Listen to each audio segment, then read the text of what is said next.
भंडारा जिल्ह्यातील पवनी तालुक्यातील पिंपळगाव निपाणी येथे ग्रामपंचायती विरोधात नागरिकांचा संताप उफाळून आला आहे।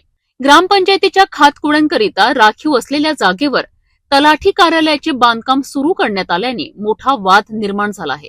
मिळालेल्या माहितीनुसार भूमापन क्रमांक 889 आराजी 94 हेक्टर आर ही जागा निस्तार पत्रकानुसार खातकुड्यांकरिता राखीव असल्याचा दावा करण्यात येतोय। जागेला लागूनच लताबाई अशोक पंचभाई यांचे घर आणि त्यांच्या मुलाचे इलेक्ट्रिकल दुकान आहे।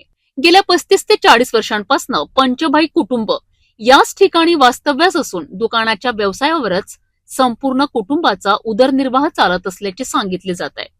मात्र ग्रामपंचायतीकडे इतर पर्यायी जागा उपलब्ध असतानाही मुद्दाम दुकानासमोरच तलाठी कार्यालय उभारले जात असल्याचा आरोप कुटुंबियांनी केला आहे। माझी हक्काची घर आहे, माझ्या घराच्या समोर बांधकाम चालू करत आहे।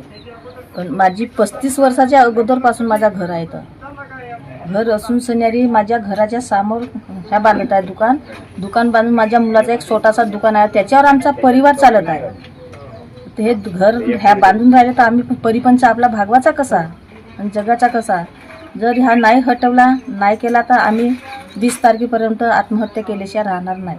राजकीय सुडबुद्धीने एका व्यक्तीला लक्ष्य करण्याकरिता हा निर्णय घेतल्याचा गंभीर आरोप लताबाई पंचभाई यांनी केला आहे। दरम्यान बांधकामासाठी निवडलेली जागा डांबरी रस्त्यालगत असल्याने भविष्यात वाहतुकीच्या समस्या निर्माण होण्याची शक्यता देखील व्यक्त केली जात आहे।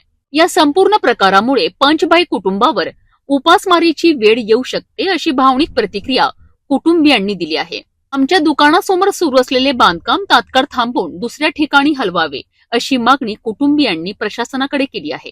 मात्र मागण्यांकडे दुर्लक्ष झाल्यास कुटुंबासहित आत्मदहन करण्याचा इशारा देण्यात आल्याने प्रशासनात खळबळ उडाली आहे। आता या प्रकरणात तहसीलदार आणि जिल्हाधिकारी कोणती भूमिका घेतात याकडे संपूर्ण तालुक्याचे लक्ष लागले आहे। म्हणजे हे समोर बांधत आहेत याच्यामुळे मला त्रास आहे। म्हणजे त्रास म्हणजे कसा, माझे एकदम दुकानाच्या समोर हे बिल्डिंग बांधत आहेत तलाठी कार्यालय।